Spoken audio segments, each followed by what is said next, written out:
एगो फौजी के अनाथ बना के घातक बनावे वाला तू ही लोग बढ़ा जा।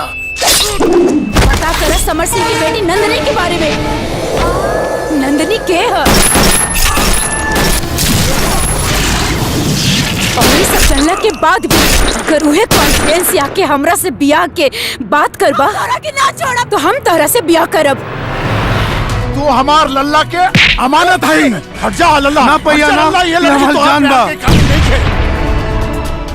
नंदनी हमार लल्ला के जान दिया।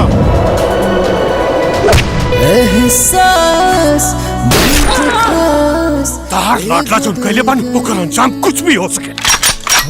सजा गुनाह के होला बाबूजी, हम कोनो गुनाह नहीं की कैले।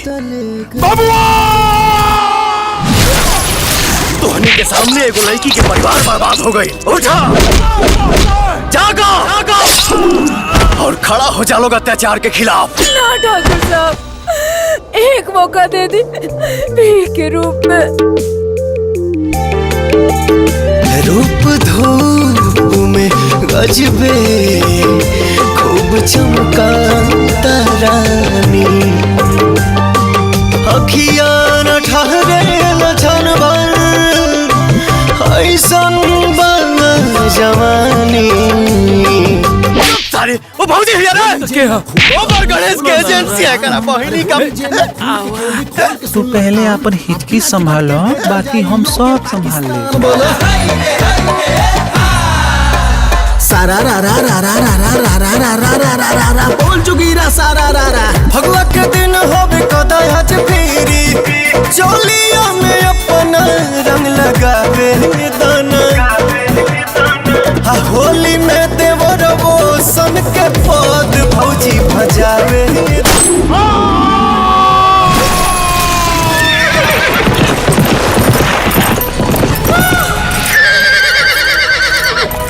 हम पागल नहीं, हम पागल नहीं, हम पागल नहीं।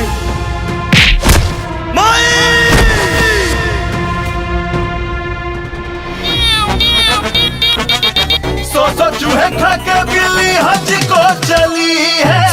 सौ चूहे खा के बिल्ली हज को चली है। तुझसे जुड़ल राजा सगरो अरमान जिया से अब तो हो गया दिल के मेहमान जी। अब बोला कैसे बस का कमी बा ओकरा में। ऊ ऐसन ग्रहण बा जेकर साया भी केहू के जिंदगी बर्बाद कर देगा। अब कुछ दिन में कुंदन सब कुछ भुला जाए। सही समय देख करके ओकर ब्याह कर दे। मन करे करे तो से सारी सारी रतिया बतिया हो।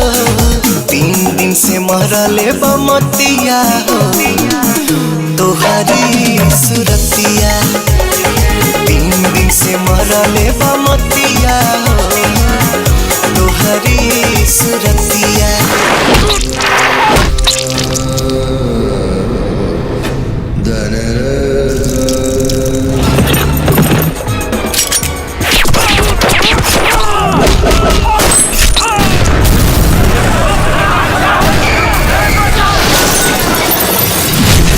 सीमा पे लड़े वाले जवान देवराज के हवेली के दहलीज भी ना पार कर सकेला। आज हम जीत के भी हार गई नहीं।